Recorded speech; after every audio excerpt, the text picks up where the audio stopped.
It's time to let go. Let go of the world's approval. Yes. You don't need the approval of the world, because the approval of men will fade away, but God's approval will stand through eternity. That was why the disciples explicitly said we would obey God rather than man. Shadrach, Meshach, and Abednego, they were willing to endure the fiery fires of Nebuchadnezzar because they believed in the approval of God, that they would rather do that which is right in the sight of God than to bow down to the image of man. Yes, let go of the world's approval, seeking for validation from friends, validation from family members, validation from church members, validation from all kinds of people in your life. Remember, they are men, they are earthen vessels with the ability to err, but God is righteous, God is holy, God is true, God is pure. You see, there is no corruption in God, but the ways of man are corruptible.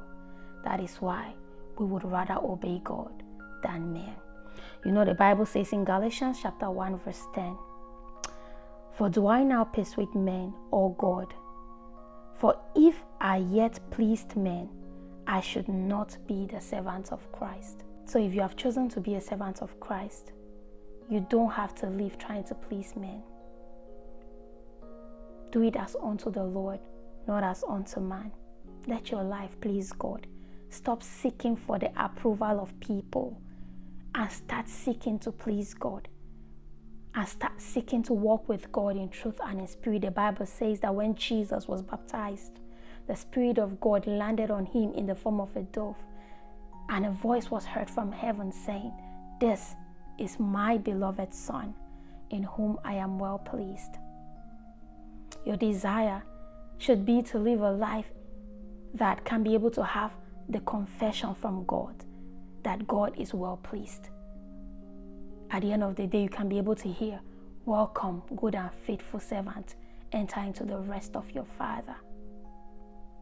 It's time to let go of the approval of the world and seek God in truth and in spirit.